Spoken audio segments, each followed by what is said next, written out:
Empire auto, जहां पर आप अपनी ड्रीम कार खरीद सकते हैं या अपनी कार बेच सकते हैं। Empire auto, zoo park, Hyderabad.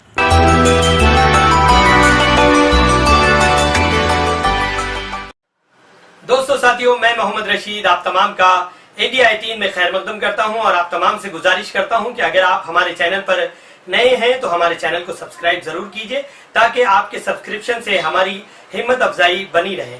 जरूरी समझता हूं और खास तौर से आज 30 जनवरी है और 30 जनवरी को भी हमारे मुल्क में एक बहुत बड़ी तारीखी हैसियत इसको हासिल है। मेरे अजीज दोस्तों और बुजुर्गों, मेरी इज्जतदार माँ और बहनों, और खास तौर से मैं अपने नौजवानों के लिए, उनको बताने के लिए, पैगाम देने के लिए बात कह रहा हूं। 30 जनवरी को शाम 5:17 पर 1948 में महात्मा गांधी का कत्ल किया गया था और आजाद हिंदुस्तान का अगर कोई सबसे पहला टेररिस्ट था तो उसका नाम नाथूराम गोडसे था। और इसी नाथूराम गोडसे ने नारायण आप्टे के साथ और मुख्तलिफ अपने साथियों के साथ मिलकर, जिसमें कॉन्स्पिरेसी करने में सावरकर भी शामिल थे, इन सब ने साजिश करके महात्मा गांधी का कत्ल किया और गोडसे ने बिरला हाउस दिल्ली में जब हर शाम महात्मा गांधी मुख्तलिफ मज़ाहिब के लोगों को बिठाकर उनकी मुख्तलिफ मज़ाहिब की किताबों से या उनसे दुआ करवाते थे या उनसे उन किताबों से उनको पढ़ाते थे, तो उस दिन और उससे पहले एक तनाव का माहौल था कि शाम के वक्त में जब कभी भी महात्मा गांधी, जिसको अंग्रेजी में कहते प्रेयर मीटिंग करते, और जब कुरान की तिलावत करने के लिए कोई मुसलमान पढ़ता तो बहुत से लोग उसकी मुखालिफत करते थे, मगर महात्मा गांधी उन मुखालिफत की परवाह नहीं करते थे और कहते थे कि पढ़ो, कुरान भी पढ़ो, दीगर मज़ाहिब की किताबों को भी पढ़ो। तो उस दिन नाथूराम गोडसे ने नारायण आप्टे के साथ मजमे से चीरकर गांधी के सामने आया और गांधी के पैर पड़ा और फौरन अपने पास से एक पिस्टल निकालकर महात्मा गांधी के ऊपर 3 गोलियां बरसा दी और उसी दिन महात्मा गांधी का कत्ल हो गया। मैं नौजवानों के बात इसलिए बताना चाह रहा हूं कि नाथूराम गोडसे ने गांधी को क्यों मारा, गोडसे की सोच और गोडसे की आइडियोलॉजी क्या थी और गोडसे के पीछे कौन लोग थे। मैं सावरकर का नाम इसलिए लिया हूं क्योंकि सुप्रीम कोर्ट के रिटायर्ड चीफ जस्टिस थे कपूर, जस्टिस कपूर कमीशन की रिपोर्ट में ये बात को कहा गया कि सावरकर महात्मा गांधी के कत्ल में कॉन्स्पिरेटर थे और महात्मा गांधी के कत्ल से पहले सावरकर के घर को जाकर गोडसे और आप्टे ने सावरकर से मुलाकात की और सावरकर ने नीचे आकर उनको छोड़कर कहा कि तुम जिस मकसद के लिए जा रहे हो तुमको उसमें कामयाबी मिलेगी। कपूर कमीशन की रिपोर्ट में बात कही गई और गोडसे ने गांधी को क्यों मारा, क्योंकि गोडसे ये कहता था कि गांधी मुसलमानों की हिमायत करते हैं। गोडसे ने गांधी को इसलिए मारा क्योंकि गोडसे का और उसके साथियों का मानना यह था कि गांधी हिंदुओं के इंटरेस्ट को प्रोटेक्ट नहीं कर रहे, और गोडसे ने गांधी के जिस्म में 3 गोलियां दाग दी। नौजवानों, याद रखो इस बात को कि गोडसे ने गांधी को कत्ल करने से पहले अपनी खतना भी कराई थी। और नहीं, ये सुनिए आप, ये इसलिए किया था कि गोडसे को यकीन था कि जब मजमे में मैं महात्मा गांधी पर गोलियां बरसाऊंगा और लोग मुझे टूट पड़ेंगे और मुझे मारेंगे, और जब मेरे जिस्म के कपड़े उतार कर देखा जाएगा तो हिंदुओं को यकीन हो जाएगा कि देखो एक मुसलमान ने गांधी का कत्ल कर दिया। ये इस सोच के आदमी थे, ये इस तरह की हरकत गोडसे ने की। मैं आज आपको ये बात बता रहा हूं कि आज भी सारी दुनिया जानती है कि अगर उस वक्त की कांग्रेस की हुकूमत सही गांधी के असैसिनेशन के कत्ल की इन्वेस्टिगेशन करती तो उसी वक्त बड़े बड़े संघ परिवार के लीडर जेल में रहते थे। मगर उस वक्त की कांग्रेस की हुकूमत ने सही इन्वेस्टिगेशन नहीं किया। आज भी गांधी के कत्ल का जो लोग उसमें साजिश रचाए, आज भी वो चेहरे सामने नहीं आते।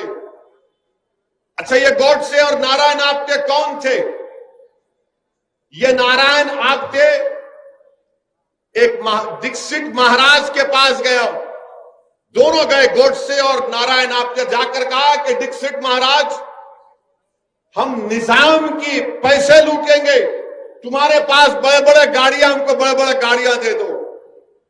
तो दीक्षित महाराज ने कहा लेकर जाओ, और कई दिन हो गए तो महाराज ने कहा कि बेटा क्या हुआ, बड़ी गाड़ी तो लेकर चले गए, बोले अभी कर रहे। बाद में दीक्षित महाराज को समझ में नहीं आया तो गए, जाकर देखा तो क्या हुआ कि उनकी बड़ी अंपाला गाड़ी में नारायण आप्टे अपनी गर्लफ्रेंड के साथ इश्क रचा रहे।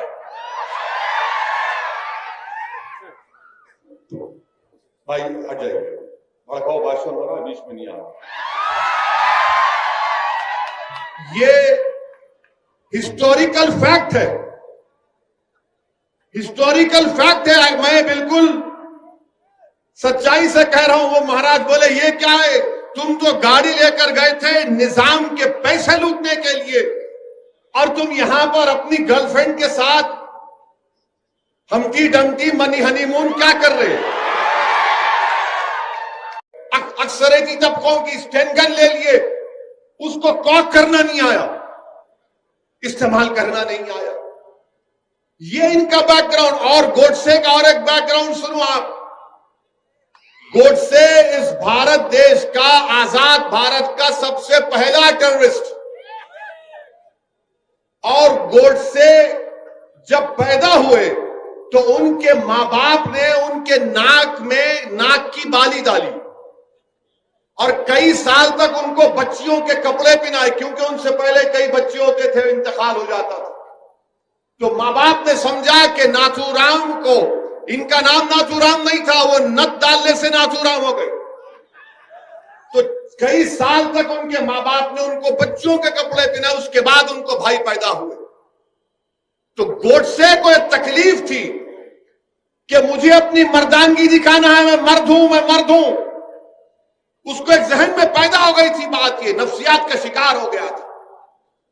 इसलिए गोडसे ने अपनी मर्दानगी को दिखाने के लिए जहर आलूदा माने हेटफुल आइडियोलॉजी को अपनाया और गांधी के सीने में 3 गोलियां दाग दी। बताइए आपके 28 जनवरी तक गोडसे और नारायण आप्टे के पास पिस्टल नहीं था, बंदूक नहीं थी।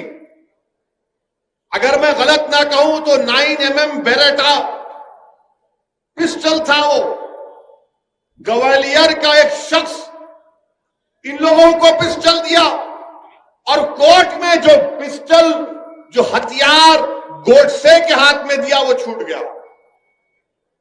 जिसने गोडसे को वेपन दिया गांधी को मारने का, वो बच गया। आप बताइए फिर ये क्या हो रहा है?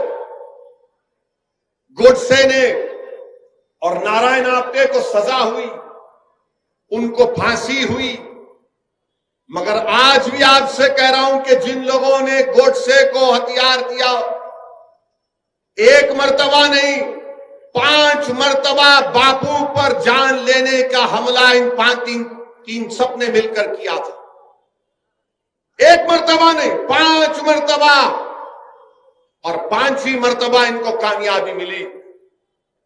मुंबई का एक पुलिस का अहदेदार था, नाम याद नहीं आ रहा, उस वक्त मोरारजी देसाई वहां के होम मिनिस्टर थे, उसने जाकर कहा कि गोडसे मुलविस है, सावरकर का इन्वॉल्वमेंट है। तो मोरारजी भाई ने कहा क्या कह रहे हो, ये पूरी आग लग जाएगी, खामोश हो जाओ। कपूर कमीशन में पूरा खुलकर आ गया कि कौन कौन से लोग थे। मेरे अजीज दोस्तों और बुजुर्गों, अगर आज भी भारत में गांधी से मोहब्बत करने वाले हैं तो याद रखो, मैं तुमसे कह रहा हूं, या तो ये देश अंबेडकर के बना हुए संविधान पर चलेगा, ये देश गांधी की कुर्बानियों को रायगा जाने नहीं देगा, ये देश हमारे मुजाहिदीन आजादी जिसमें नेहरू, मौलाना अबुल कलाम आजाद, जौहर बरादरान, सुभाष चंद्र बोस, ऐसे कई लोग थे जिन्होंने अपना खून पसीना बहाया, 1 साल 2 साल नहीं 10-10 साल 8-8 साल जेलों में अपनी जिंदगी गुजारी। इन लोगों की कुर्बानी को अगर आप रायगा देना चाहते हैं और इस मुल्क को गोडसे के रास्ते पर लेकर जाना चाहते हैं तो यकीनन ये हम तमाम के लिए शर्मिंदगी का पैगाम देता था। गोडसे नफरत की बुनियाद पर गांधी को मारा, गोडसे इस मुल्क को हिंदू राष्ट्र बनाना चाहता था।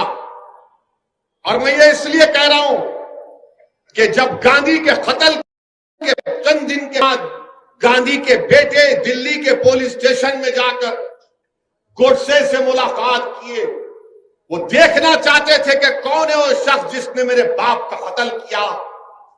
वो समझ रहे थे कि कोई दिखने में बड़ा डरौनी चेहरा होगा, हैवान होगा, मगर जब जाकर देखा तो कहा किसने मारा मेरे पिता को, तो कहा ये खुद आवाज आई कि मैंने तुम्हारे बाप को गोली मारी, मेरा नाम नाथूराम गोडसे है।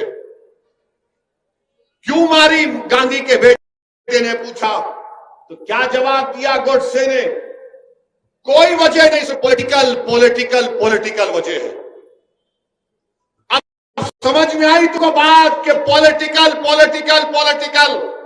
ये गोडसे के जितने मौजूदा चेले हैं जो इख्तिदार की कुर्सियों पर बैठकर भारत में हिंदू और मुसलमानों की नफरत पैदा कर रहे हैं, ये गांधी के मानने वाले नहीं, ये अंबेडकर के संविधान के मानने वाले नहीं, ये नेताजी सुभाष चंद्र बोस की कुर्बानियों को मानने वाले नहीं, ये जौहर बरादरान और मौलाना अबुल कलाम आजाद की कुर्बानियों को मानने वाले नहीं, ये गोडसे के जानशीन है। और ये तमाम गोडसे के जानशीनों ने ही, ये तमाम गोडसे के जानशीनों ने ही दिल्ली की सड़कों पर सिखों का कत्लेआम किया। ये तमाम गोडसे के जानशीनों ने ही भारत की सरजमीन में हिंदू और मुसलमानों में फसाद करवाया। ये तमाम गोडसे के जानशीन है जिन्होंने 6 दिसंबर को बाबरी मस्जिद शहीद की। ये तमाम गोडसे के जानशीन है जिन्होंने आसाम में नल्ली का मैसेकर किया। ये तमाम गोडसे के जानशीन है जिन्होंने मुरादाबाद में फसाद किया।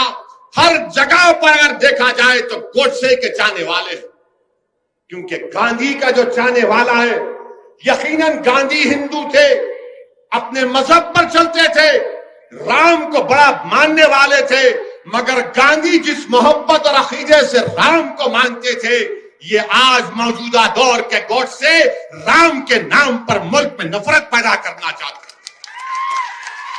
क्योंकि जब गांधी को गोली मारी गई तो गांधी ने क्या कहा, है राम का, गांधी ने क्या कहा था।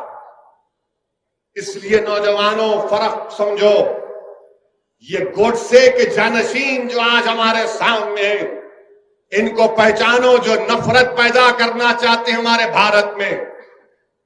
इनके पास इख्तिदार होगा, इनके पास ताकत होगी, मगर याद रखो इंसान की तारीख गवाह है कि हमेशा जीत मोहब्बत की हुई है, नफरत को शिकस्त हुई है, और इंशाअल्लाह ताला मोहब्बत गालिब होगी शिकस्त को, और ये नफरत को शिकस्त होगी इंशाअल्लाह ताला। इसीलिए मेरे अजीज दोस्तों और बुजुर्गों, ये बात आपके सामने अर्ज करना बेहद जरूरी था। और ये संघ परिवार के लोग बोलते हैं नहीं, गोडसे हमारे पास नहीं था, कहां से आया, आसमान से टपका बोले। गोडसे का भाई का फ्रंट लाइन मैगजीन का इंटरव्यू है संघ परिवार के लोगों। उनके भाई का नाम शायद गोपाल गोडसे था, जिन्होंने फ्रंट लाइन के इंटरव्यू ने कहा कि अडवाणी झूठ बोलता है, हमारा भाई नाथूराम गोडसे संघ परिवार का इंटेलेक्चुअल वर्कर था, हम बचपने से आरएसएस से वाबस्ता थे। और आप कहते नहीं नहीं, अरे कितना नहीं नहीं बोलेंगे, हर चीज तुम्हारी सामने है, और तुम ये समझ रहे हो कि बिल्ली अगर आंख बंद करके दूध पीती है तो दुनिया नहीं देखती, दुनिया जानती है आप कहां से आ रहे हैं। मेरे अजीज दोस्तों और बुजुर्गों, एक और वाकया सुनो। जब नाथूराम गोडसे को कोर्ट में फांसी की सजा दी गई थी तो कोर्ट में बैठने वाले वकील और लोग रो रहे थे, वो समझ रहे थे देखो कितना बड़ा देशभक्त है गोडसे, उसको फांसी की सजा दे दी गई। क्या आज तुम नहीं देखते नजारे वो, क्या आज तुम नहीं देखते नजारे वो कि जो लोगों का कत्ल करते हैं। रकबर खान को राजस्थान में एक शख्स ने जिंदा जला दिया, वीडियो निकाला, फिर कुराड़ी से उसको मारा, वीडियो आज भी है। जब उस शख्स को राजस्थान के अदालत में लाया गया तो उसको जुलूस की शक्ल में लाया गया, जैसा लाया गया कि इनके बहन का शौहर था और अपने पहले मर्तबा अपने ससुराल को आ रहा था, और कोर्ट की बिल्डिंग पर खड़े होकर एक भगवा झंडा लहरा दिया गया, एक भगवा झंडा लहरा दिया गया। क्या तुम नहीं देखते, क्या तुमने नहीं देखा, हमारी आंखों ने नहीं देखा कि जब झारखंड में एक शख्स को 20 रोड पर मारा गया पकड़कर, सिर्फ इस झूठे इल्जाम पर कि उसके पास गोश्त निकला, अदालत ने उन मुल्जिमीन को कातिल करार दिया, हाईकोर्ट से बेल हुई तो एक मरकजी वजीर उन कातिलों का खैर मुकद्दम करते फूल का हार पहनाकर। क्या तुम्हारी आंखों ने नहीं देखा कि जब अखलाक को मार दिया गया और अखलाक के मारने वाले के कि उसकी मौत हुई तो सिटिंग मिनिस्टर जाकर उसके जनाजे पर फूल चढ़ाता है। क्या तुम्हारी आंखों ने नहीं देखा कि भारत में जुलूस निकाले गए कि देश के गद्दारों को गोली मारो फुला फुला। मेरे अजीज दोस्तों और बुजुर्गों, इसीलिए मैं कह रहा हूं, इस देश को अगर बचाना है तो गोडसे के जानशीनों से बचाना है। इस भारत को अगर बचाना है तो गोडसे की नफरत की आइडियोलॉजी से बचाना है। और मैं आज देखा टीवी पर हमारे मुल्क के वजीर आजम प्रधानमंत्री बापू को खराजी अकीदत पेश करते राजघाट जाकर। क्या हमारे मुल्क के वजीर आजम को नहीं मालूम कि जस्टिस कपूर कमीशन की इंक्वायरी ऑफ रिपोर्ट में बात कही गई कि सावरकर को कॉन्स्पिरेटर थे? बताओ क्या ये झूठ है या सच है? आप गांधी को भी खराज अकीदत पेश करेंगे और सावरकर को भी अपना हीरो मानेंगे? अरे ये कैसा मुमकिन है? दो समंदर के किनारे कभी एक नहीं हो सकते। मगर ये काम आज बीजेपी और संघ परिवार आपके सामने देख लो। आप मेरे अजीज दोस्तों और बुजुर्गों, ये बात आपको समझना बेहद जरूरी है, क्योंकि अगर हमको इस मुल्क को बचाना है तो नफरत की आग को बुझाना पड़ेगा। ये नफरत की आग इस मुल्क को कमजोर करके रख देगी। और लोग कहते हैं, मुझसे एक मीडिया के लोगों ने सवाल किया कि 26 जनवरी के दिन जो कुछ लाल किले में हुआ वो शेमफुल डे था। मैंने कहा बिल्कुल सही है, नहीं होना था। हम हर तशद्दुद की और वायलेंस को कंडेम करते हैं, मगर मैंने पूछा कि क्या 1960 के दहे में जब दिल्ली के पार्लियामेंट पर तमाम लोग आकर हमला किए थे कि गाय कशी के खिलाफ कानून बनाओ, हिंदी को जबान बनाओ, तो क्या वो शेमफुल डे नहीं था? तो उस मीडिया के जिम्मेदार ने कहा आपको याद है? बोला बहुत याद है, हमको बाबा आदम से लेकर अब तक पूरी तारीख याद है। मैंने कहा इस दिल्ली की सड़कों पर सिखों को उनके जिंदा सिखों के गलों में जलते हुए टायर डाले गए। एक कांग्रेस का बड़ा लीडर रिकाबगंज की गुरुद्वारा के सामने ठहर कर सिखों को कत्ल करवाया, वो मिनिस्टर बन गया किसी रियासत का। क्या वो शेमफुल डे नहीं था? बाबरी मस्जिद को शहीद करना शेमफुल डे नहीं था, जिसको सुप्रीम कोर्ट ने कह दिया शेमफुल डे था। जहां आपको सूट करेगा शेमफुल, और जहां आपको नहीं सूट करेगा बोलेंगे ये हमारा फुला दिवस है। मेरे दोस्तों और बुजुर्गों, ये हमारे मुल्क की मौजूदा राजनीति है।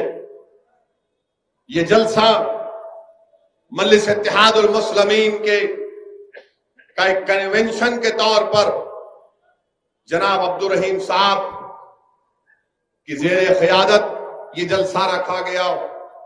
मैं गुलबर्गे को इसलिए आया हूं कि आप तमाम से अपील करने के लिए कि आप मजलिस इत्तेहादुल मुस्लिमीन को मजबूत करिए। मैं आपके पास इसलिए आया हूं कि आपके सफों से किसी को यहां पर आप ही अपना एक कायद बनाइए, अपना लीडर बनाइए, जो कर्नाटका की असेंबली में जाकर बेबाक तरीके से आपके मसाइल की तर्जुमानी कर सके।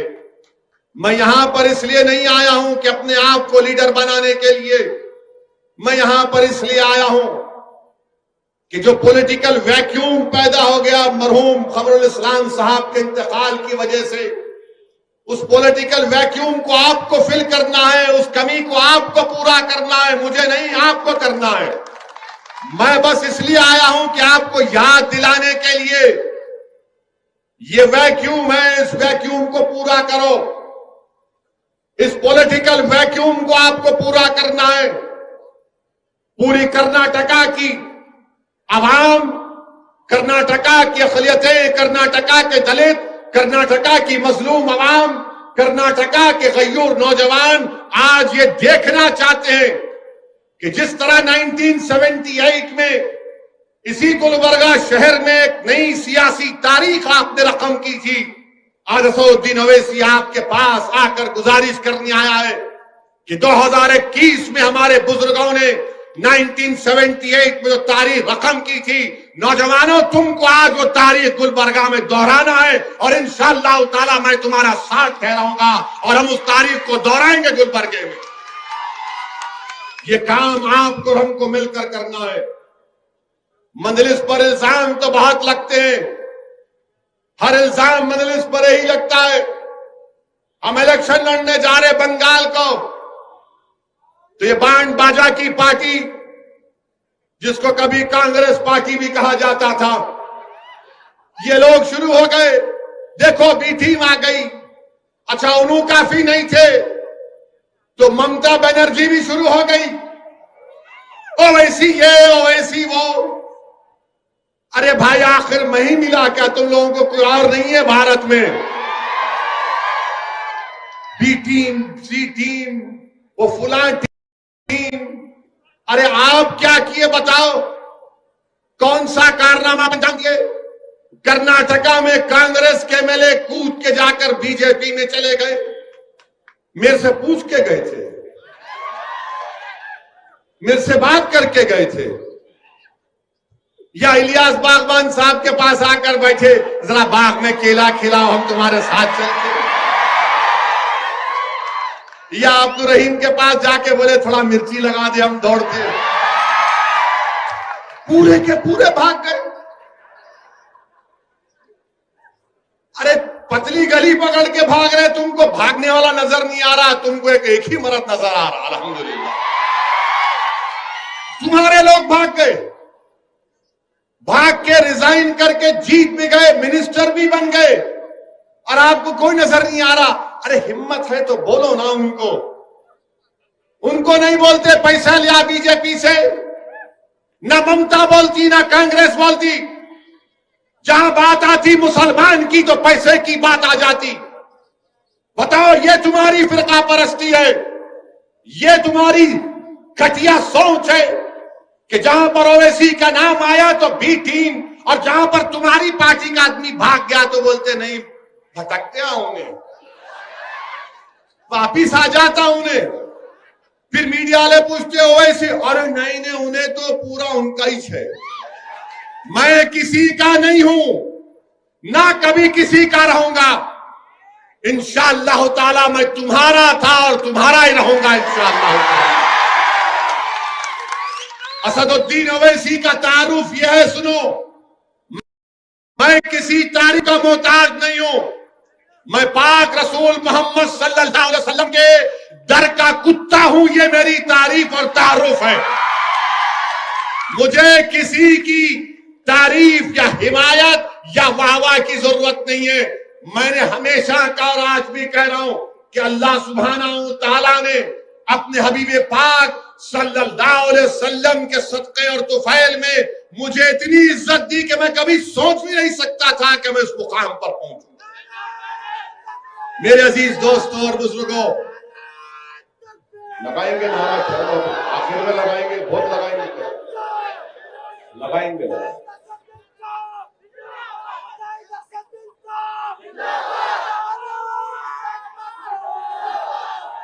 अरे मेरे शेर मेरे साथ नारा लगाओ, नारे तकबीर, नारे तकबीर।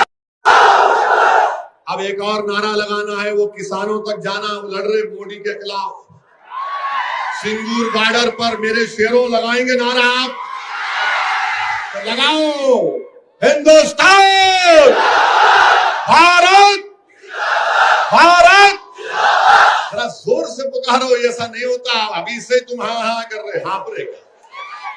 पूरी ताकत के साथ पूरा हिल जाना। भारत, भारत का किसान, भारत का किसान, भारत का किसान। ये मजा नहीं आता कांग्रेस दूसरी पार्टियों में, अपने पास ही चलता है। मिर्ची है ना यहाँ पर,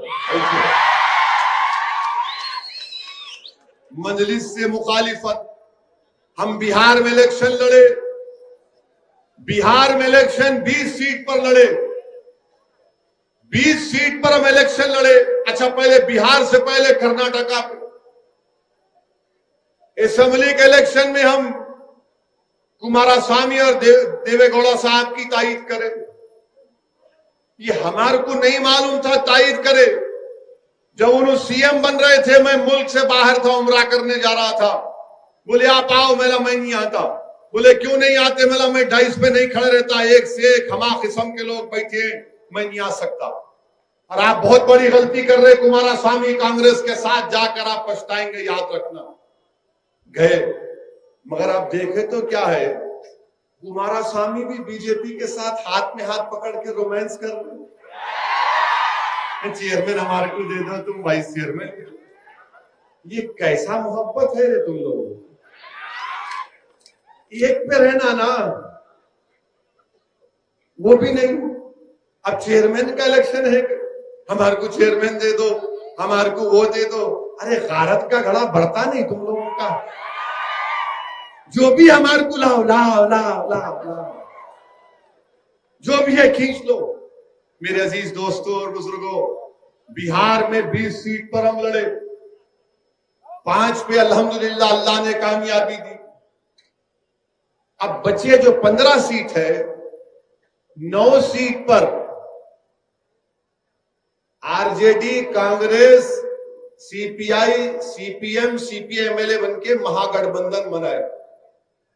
9 पे वो जीत गए हमारे खिलाफ, 6 पे नीतीश कुमार और बीजेपी जीती। अच्छा, वो 9 जो जीते, जहां पर हमारे 9 कैंडिडेट थे, उनकी मेजॉरिटी हमारे को वोट मिले उससे बढ़ के मिले। जो 6 एनडीए जीती, पानी पिला रहे, इतनी हिम्मत तुम्हारी, हम सबको पानी पिला रहे हो, हमारे को बॉटल दे रहे। 6 सीट पे एनडीए जीती, उनका जो टोटल वोट था वो मजलिस के उम्मीदवारों से बढ़ के था, हर कैंडिडेट का।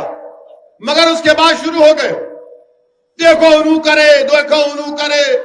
अरे प्यारे, 70 साल से कोई तुम्हारे सामने खड़ा नहीं हुआ था, अब खड़ा हुआ बोलने के लिए, मैं खड़ा हूं, तुम्हारे को रहूंगा, क्या करते करो तुम। अब क्या क्या तुमने बताओ।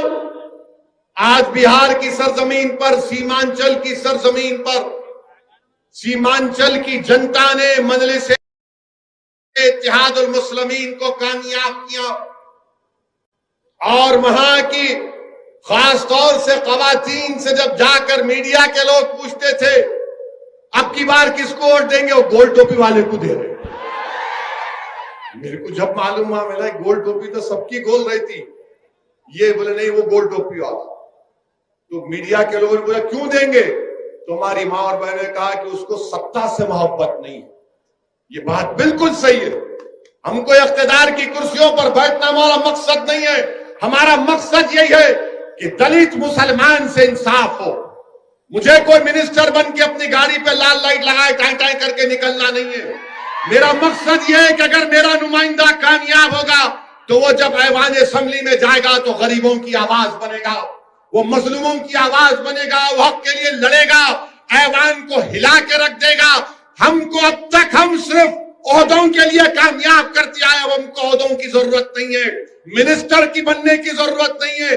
हमको बेबाक नुमाइंदे चाहिए जो मुसलमानों के मसाइल को समझे, जो दलितों के इंसाफ के लिए लड़े। ये मजलिस इत्तेहादुल मुस्लिमीन का पैगाम। इसीलिए आज आप देखते हैं कि जहां हम जाते हैं वहां पे शुरू हो जाते। मेरे अजीज दोस्तों और बुजुर्गों, कर्नाटका में इंशाअल्लाह ताला आने वाले बल्दिया के इंतखाबात में, चाहे गुलबर्गा हो, बीजापुर हो, बिदर हो, जहां कहीं भी हम लड़ेंगे इलेक्शन इंशाअल्लाह ताला। इलेक्शन का आगाज बल्दिया के इलेक्शन से होगा। बल्दिया में आप कामयाब करेंगे तो असेंबली में इंशाअल्लाह ताला कामयाबी मिलेगी। असेंबली में कामयाबी मिलेगी तो फिर दिल्ली को आप किसी को अपना रुकने पार्लिमान बनाकर बजाएंगे। लोग कहेंगे असदुद्दीन ओवैसी तुम हमको सपने दिखा रहे हो, तुम हमको ख्वाब दिखा रहे हो। मैं तुमसे कह रहा हूं कि अभी भी कह रहा हूं कि ख्वाब देखना शुरू करो। तुम ख्वाब देखना शुरू करो, इंशाअल्लाह ताला हम मेहनत करेंगे, जुस्तजू करेंगे, कुर्बानियां देंगे, लड़ेंगे, जेल को जाएंगे, हुकूमतों से टकराएंगे, मगर ये वक्त हमारे ख्वाबों को पूरा करने का है। अगर आज नहीं करेंगे तो आने वाली नस्ल हमसे कहेगी कि अब्बा जब तुम 30-35 साल के थे, अगर तुम थोड़ा सा मेहनत कर लेते, अगर तुम थोड़ा सा मजलिस का परचम उठा लेते तो वही परेशानी का मुझे सामना नहीं करना पड़ता अब्बा जो तुमने अपनी जवानी में तकालीफ उठाई थी।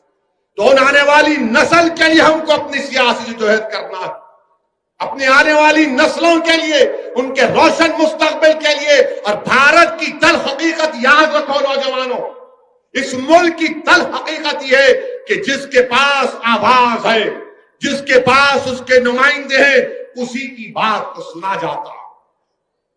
जिसके पास कोई नहीं है उसको कोई नहीं सुनता।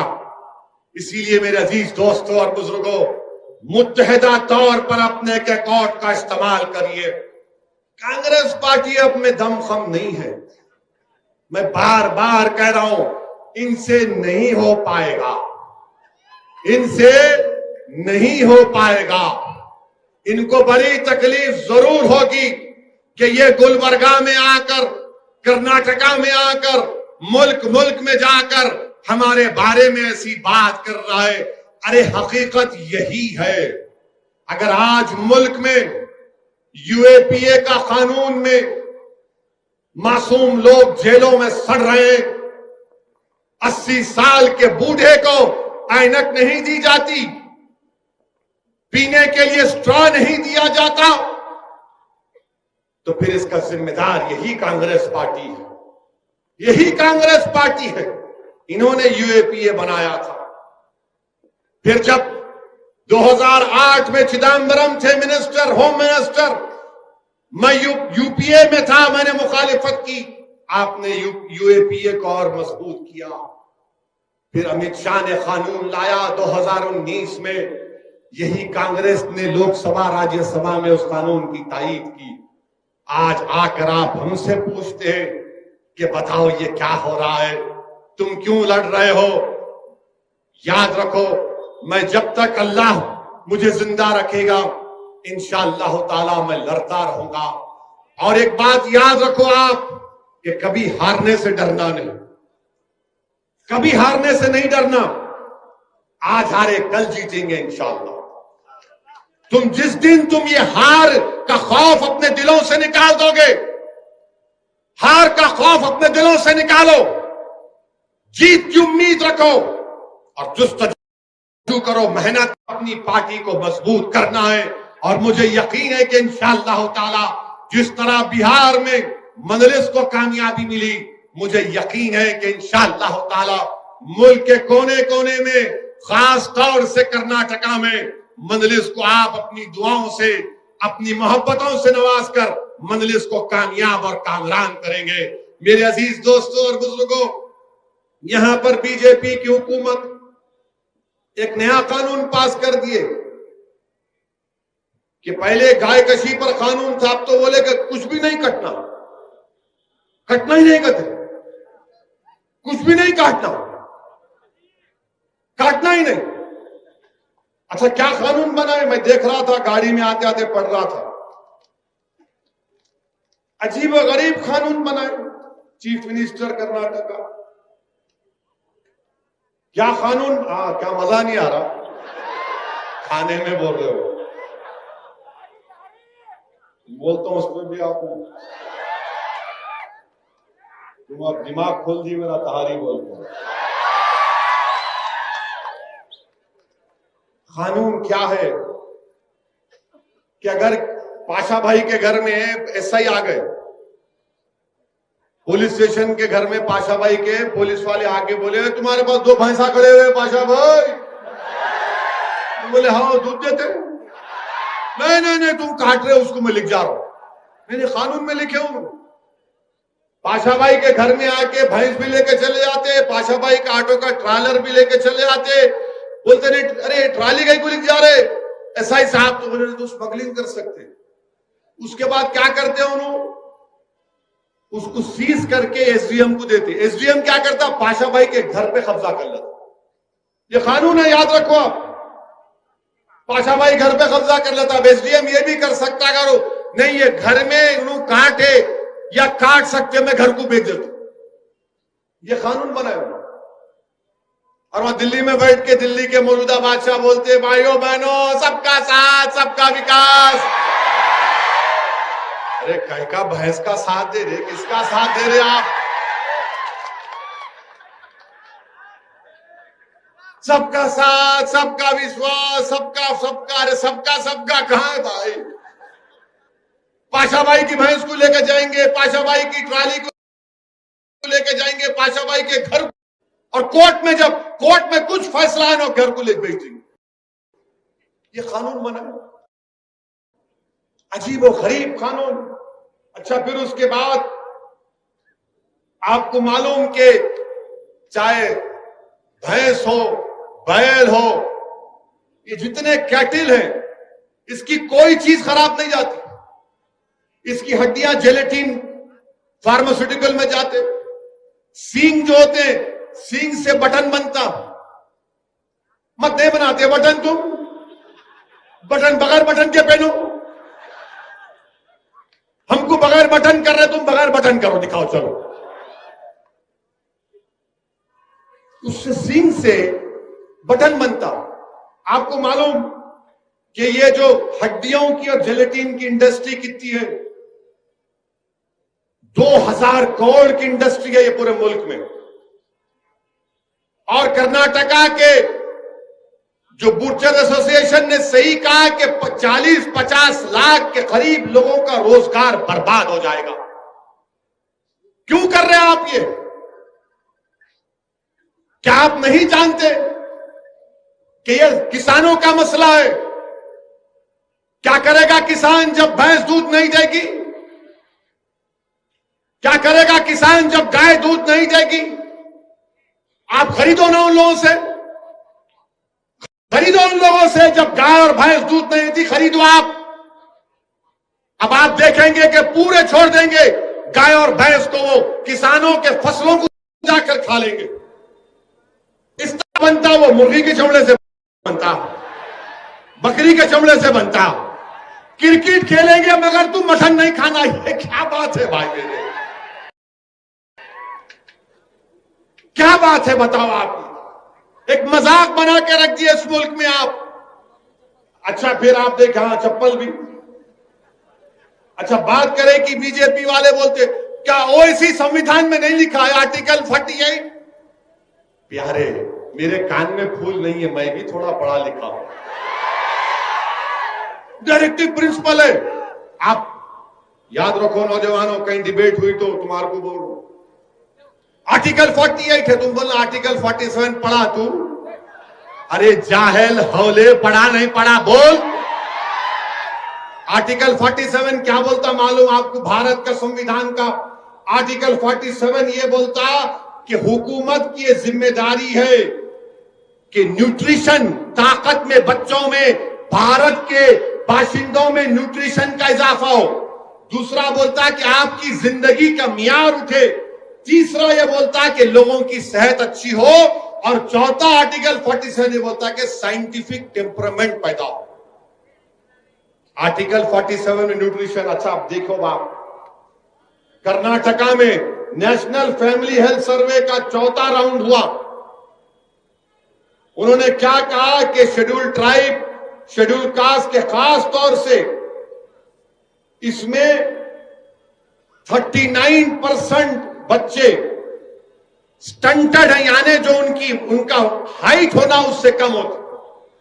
आप बताओ कि गरीबों के, शेड्यूल कास्ट के, शेड्यूल ट्राइब के बच्चों का जो स्टंटेड ग्रोथ है 37%, और अंडर नरिश्ड यानी उनका वजन जो उम्र में रहना नहीं होता वो कितने 40%, और एनीमिया, जिस्म में खून नहीं है 56% कर्नाटका में ऐसे बच्चे जो 6 साल की उम्र को पहुंचे तक एनीमिक होते।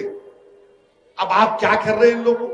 अच्छा आपको मालूम, अगर आप बड़े का कलेजी खा लिए, एक बड़े की खाए कलेजी का भी खाए ना, कितने लोग खाए? हाथ उठाओ। या नहीं खाए? शर्माओ को, खाए तो खाए, कोई चुन नहीं। आपको मालूम एक कलेजी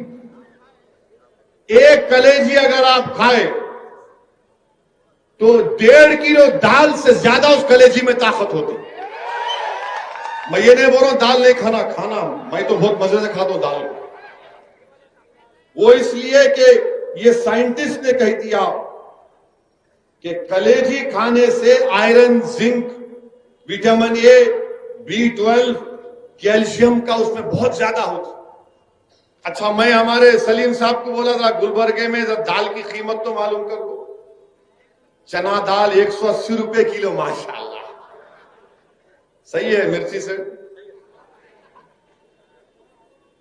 मूंग दाल 90 रुपए किलो, मसूरी की दाल वो भी 90, तूर दाल 105 रुपये, और बड़े की कीमत 280 रुपये। 280 कलेजी ला के पका के खा तो गरीब टन टनाटन दौड़ता हूं मैं। गरीब का फायदा होना ना, गरीब का फायदा नहीं होना। मोदी जी बोले नहीं तुम 180 की चना दाल खा रहे, कहां से लाएंगा आप? 15 लाख के 15 पैसे नहीं दिए। अगर 15 लाख देते तो बोलता वही खाता, वो भी नहीं दिया। ये साइंस है। मेरा बोलने का तरीका समझाने के लिए बोल रहा हूं, मगर ये साइंस है। और ये बोल रहे कानून बना रहे आप, हमारे चीफ मिनिस्टर कर्नाटका। अच्छा फिर आप ये भी देख लो, भारत में कितने लोग गोश्त का बीफ खाते, बीफ और बफलो। 2011 का सेंसस है 8.35 करोड़ लोग बीफ और बफलो खाते। पूरे गरीबा हैं, दलित, शेड्यूल ट्राइब, शेड्यूल कास्ट, मुसलमान, पूरे गरीबा हैं। कोई बकरे का गोश्त नहीं खा सकता। अपने बच्चों को ताकत दिला। जो लेबर काम करता, एक टाइम का खाना खाता, आप भूखा रख रहे पूरे देश में। पूरा देश गरीबों से भूखा है। आप बोलते मैं डाला ना पैसे, अरे कहां डाले भाई। मेरे अजीज दोस्तों और बुजुर्गों, अच्छा ये लोग बार बार बोलते नहीं ये खाली ओवैसी बोलता बड़ा बड़ा Kalyani biryani. Indus valley civilization, 5000 साल पुराना सिविलाइजेशन, वहां जाकर वहां के एक्सपर्ट्स आसारे कदीमा के खोद के निकाले तो किसकी हड्डियां निकले मालूम पड़े कि 5000 साल पुराना इंडस वैली सिविलाइजेशन। और आप बोलते नहीं करना। हम चीफ मिनिस्टर से इतना बोल रहे कि आप लाखों लोगों को बेरोजगार कर देंगे, और जब गरीब बेरोजगार हो जाएगा, उसके पास काम नहीं होगा, तो फिर गरीब क्या करेगा बताओ। जब जानवर नहीं कटेगा, खेतों में जाएगा, किसानों की फसल को खा लेगा। आप खरीदो ना भाई, फिर आप वो भी नहीं ना, कानून बना दिए। अरे प्राइवेसी का सुप्रीम कोर्ट का जजमेंट है। मैं अपने घर में बैठ के क्या खाता हूं, आपको क्या शौक है उसमें झांकने का। हर बुट्टी में झांकते, मुंडी घुसाते अपनी, क्या है इसमें क्या है, इसमें क्या है। अरे कई को मुंडी घुसाते हैं उसमें। मैं घर में क्या खाता हूं, आपको क्या फिक्र नहीं। झांकता हूं मैं, तुम्हारे क्या पका रहे, हंडी में क्या है दिखाओ, खुट्टी में क्या है दिखाओ। कोई बात है? कब तक झांकेंगे हंडी और खुट्टी में तुम लोग? खाने को खाना नहीं है भारत के गरीबों के पास। अनकॉन्स्टिट्यूशन लॉकडाउन लगा दिए। कितने 10 नौकरियां चली गई। ये मीडिया के लोगों को पूछो आप, मेरे जाने के बाद, मार्च के बाद इनकी नौकरियां भी नहीं रहेंगी, याद रखो आप। देखो मुंडियां हिला रहे, यूं कर रहे। उनको मालूम मार्च के बाद कोई नौकरियां नहीं रहेंगी मीडिया की, इनकी भी नौकरी जाने वाली है। मगर मोदी जी क्या बोलेंगे? गोश्त मत खाओ मित्रों, नारा लगाओ, नफरत फैलाओ। क्या हो रहा है? ये मुल्क कहां किस रास्ते पर जा रहा है? और फिर उत्तर प्रदेश में तो एक नया कानून बना दिया उन्होंने। टाइम है ना, 15 मिनट है। उत्तर ये खत्म कर दो, नहीं तो योगी आदित्यनाथ बोलेंगे मेरे पे नहीं बोले, बोलेंगे पाशा, सब पे बोलेंगे। हम नहीं बोले तो कौन बोलता ही नहीं आजकल। नहीं गूंगे नहीं है। हमारी तकरीर यूट्यूब पे सुन के बोलते क्या बोले, कतर लोग। उत्तर प्रदेश में एक कानून बनाए, वही कानून यहां पे चीफ मिनिस्टर बनाते बोल रहे। क्या कानून है मालूम आपको? मजहब तब्दीली का कानून। अब आप पेट पकड़ के हंसीगे, देखो अभी बात में। अच्छा कानून कैसा कानून है सुनो आप। कानून ये बोल रहा है कि अगर इज्तिमाई तौर पर कोई अपना मजहब तब्दील कर लिए तो उस पर यह कानून लागू होगा, पकड़े जाएंगे। अच्छा इज्तिमाई माने कम से कम 30-40 तो होना ना, नहीं ओनली 2 है तो भी कानून लागू होता है। 2 भी कबूल करे तो मास कन्वर्शन। अरे पाशा तेरे को अंग्रेजी कौन सिखाए रे कानून बनाने वाले को? 2 लोगों का मास कन्वर्शन होता, 2 लोगों की शादी होती। अच्छा फिर इनका सेक्शन 2(1) क्या बोल रहा? अगर मैं आज तकरीर करा इस्लाम के बारे में और इसमें से कोई शख्स बोला कि भाई तुमने इस्लाम को बेहतरीन तरीके से बताया, मैं अशहदु अल्ला इलाहा इल्लल्लाह व अशहदु अन्ना मुहम्मद रसूलुल्लाह पढ़ता हूं, वो कानून क्या बोल रहा, नहीं इनकी इनू इनू इनू करे, इन पर भी केस बुक करो। नहीं, कन्वर्टर कहते, मैं कन्वर्टर, गाड़ी का कंडक्टर कन्वर्टर है ये, मैं कन्वर्टर। मेरी बात सुन के अगर कोई दीन कबूल कर लिया उस पर भी केस लगाएंगे।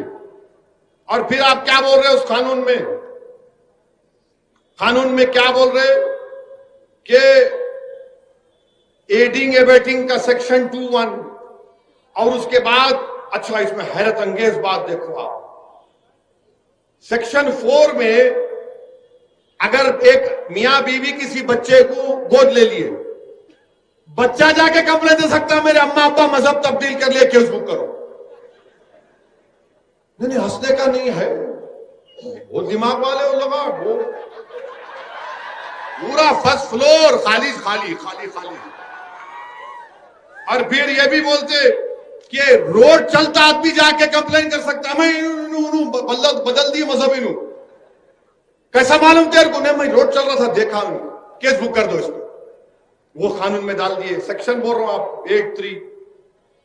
और 8(3) में क्या है, अगर कोई अपना मजहब तब्दील करना चाह रहा है तो उसको जाके डिस्ट्रिक्ट मजिस्ट्रेट को लेटर लिख के देना, साहब मैं तंग आ गया अपने पुराने मजहब से, नया मजहब बदलना चाह रहा हूं। तो डिस्ट्रिक्ट मजिस्ट्रेट बोलते लिख के दे, 2 महीने के बाद आ, 2 महीने के बाद आ, मैं इंक्वायरी करूंगा, मैं मालूम करूंगा कि तू सच बोल रहा है या तेरे को कोई धोखा दे रहा। ये कानून बना रहे मेरे अजीज दोस्तों और बुजुर्गों। ये सेक्शन 8 सबसेक्शन 3 सबसेक्शन 9 सेक्शन 4, ये क्या है बताइए आप? कौन सा कानून है ये? मैं अपने मजहब पर चलूं, मैं एक अल्लाह को मानूं, मैं हजारों खुदाओं को मानूं, मैं किसी खुदा को ना मानूं, मैं किसी और मजहब पे चलूं, आपका इख्तियार कौन है उसमें? हुकूमत कौन है मेरे को बोलने वाली? मगर ये बीजेपी के राज में हो रहा है कि अगर खुदा को भी तुमको मानना है तो हमसे पूछना पड़ेगा, मजहब को भी छोड़ना है तो हमसे पूछकर छोड़ना पड़ेगा। और शादी कर रहे, तुम लोग शादी कर रहे, इतनी मोहब्बत हो गई, देखो शादी नहीं करे तो भी शादी कर रहे। अब आप देखो, आप इसमें 86 लोगों पे केस बुक हुआ जिसमें 79 मुसलमान, 86 में 79 मुसलमान, जिसमें ईटा के 26 एक ही खानदान के, जिसमें 5 खवातीन, 2 मासूम बच्चियां। क्यों कि 21 साल की एक बच्ची ने इस्लाम को कबूल किया, उसकी शादी उस बच्चे से नवंबर 17-18 को हुई। वो कानून 1 हफ्ते के बाद आया। जब कानून नहीं है तो कानून में नहीं बुक कर सकते ना। नहीं, योगी का कानून है, कोई का कुछ नहीं।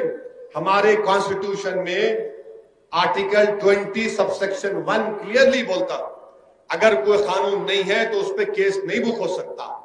मगर इसको बच्चे को जेल में डाल दिया और उसको जेल में रहना पड़ा। और फिर आप हैरत की बात देखेंगे, हैरत की बात, बरेली में 2 मुस्लिम लड़कियां अपना मजहब तब्दील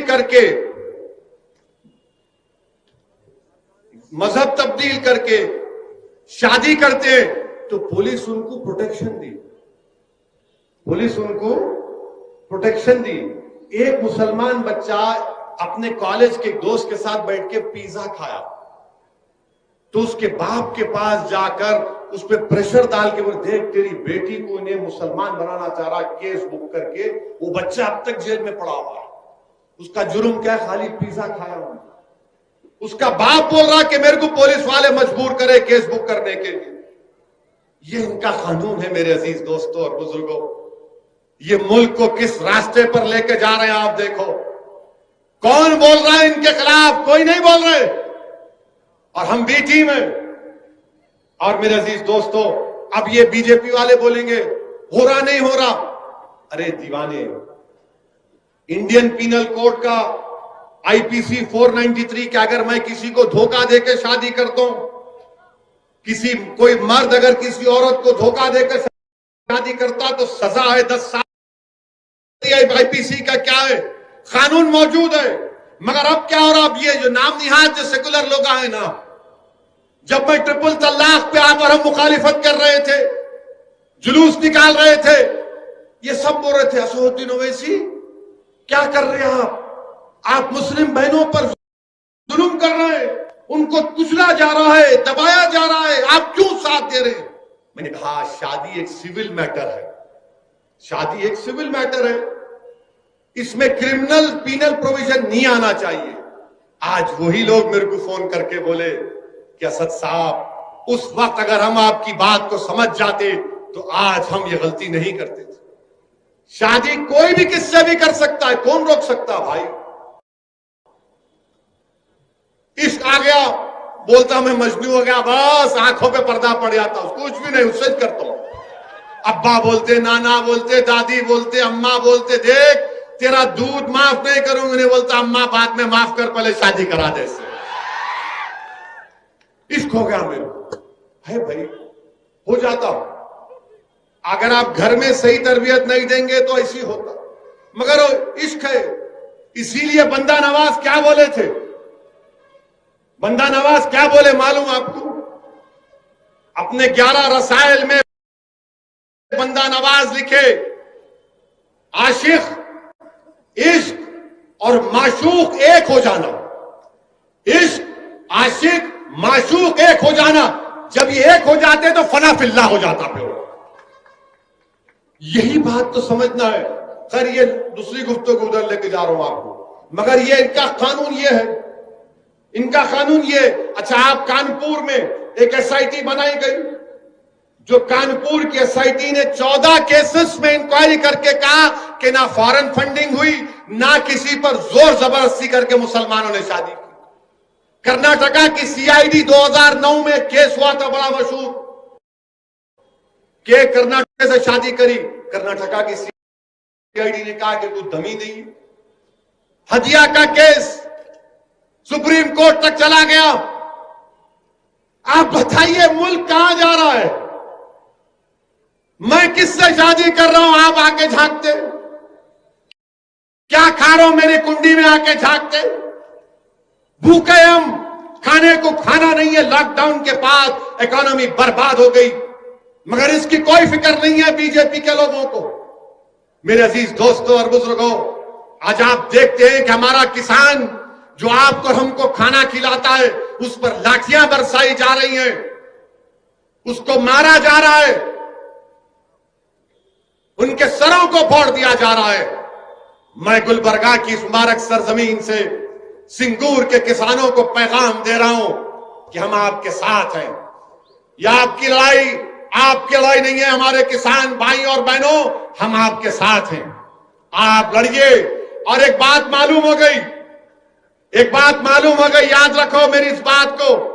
नरेंद्र मोदी पार्लियामेंट में इतनी बड़ी उनकी मेजॉरिटी है, 300 के करीब उनके एमपी, 300 से ज्यादा है, पार्लियामेंट में सुनने तैयार नहीं है। नहीं, मैं बोल दिया कानून बना दो, मैं वक्त का बादशाह हूं, मेरा फरमान जारी हो गया। याद रखो, अगर इख्तियार के नशे में, गुरूर में डूबकर तुम इस तरह के कानून बनाओगे तो भारत की जनता के पास अब कोई रास्ता नहीं बचा सिवाय रोड पे निकलने के, सिवाय पुरअमन एहतजाज करने के। आप और हमने CAA के खिलाफ एहतजाज किया, सारी दुनिया ने, सारे मुल्क के लोगों ने उसका नोट किया। हमने शाहीन बाग किया, मुल्क के कोने कोने में हमारी मां और बहनों ने निकलकर CAA के कानून के खिलाफ की आवाज उठाई, दुनिया ने देखा।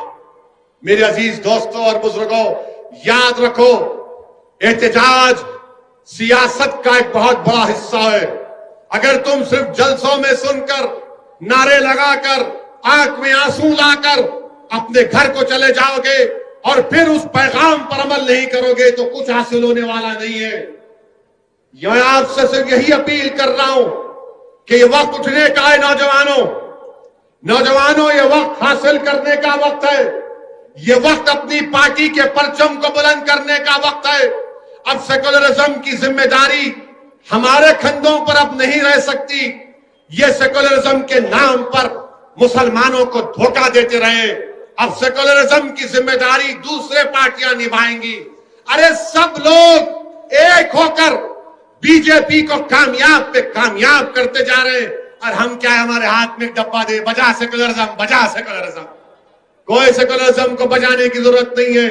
आपकी पार्टी आपके पास है, इस पार्टी को मजबूत करिए, और इंशाअल्लाह ताला मुझे यकीनन वो दिन नजर आ रहा है कि जब गुलबर्गा में मरहूम खबरुल इस्लाम साहब की कमी को आप ही के दरमियान से कोई एक मर्द मुजाहिद उठेगा और उस कमी को पूरा करेगा, वो मरहूम का सही मानों में जानशीन बनेगा। असदुद्दीन ओवैसी सिर्फ आपको इस बात की तरफ तवज्जो दिलाने के लिए आया है कि अपनी पार्टी को मजबूत करिए, अपनी पार्टी को कामयाब करिए, मुत्तहिद रहिए, डरने और घबराने की जरूरत नहीं है। लोग तुमसे आकर डराएंगे, लोग तुमसे आकर लाखों बातें करेंगे। लोग मुझसे पूछते कि तुम्हारे को बहुत से लोग डराते, तुमको लोग क्या क्या नहीं कह देते। मेरे अजीज दोस्तों और बुजुर्गों, याद रखो, किसी शायर ने बड़ा अच्छा कहा था कि शाहों के तकब्बुर से भी दबकर ना रहा मैं। किसी शायर ने कहा कि शाहों के तकब्बुर से भी दबकर ना रहा मैं, किस बारगाह खास का आखिर हूं गदा मैं। याद रखो, हम तमाम मोहम्मद मुस्तफा सल्लल्लाहु अलैहि वसल्लम के उम्मती हैं। हमारे लिए अल्लाह काफी है, हमारे लिए अल्लाह काफी है। अल्लाह जमीन व आसमान का मालिक है, अल्लाह जमीन व आसमान का खालिक है। आसमानों से बारिश बरसाने वाला अल्लाह है, सूरज और चांद को निकालने वाला अल्लाह है। अल्लाह हमारा मुहाफिज है। अल्लाह पर खूब तवक्कल करो नौजवानों, अल्लाह की जात पर तवक्कल करो, अपने आप में एतमाद को पैदा करो, अपने आप में कुव्वत को पैदा करो, जमहूरियत के तकाजों को समझो, जमात को मजबूत करो और जमात के परचम को लेकर आगे बढ़ो। इंशाअल्लाह ताला हम कर्नाटका में गुलबर्गा में एक नई तारीख रकम करेंगे।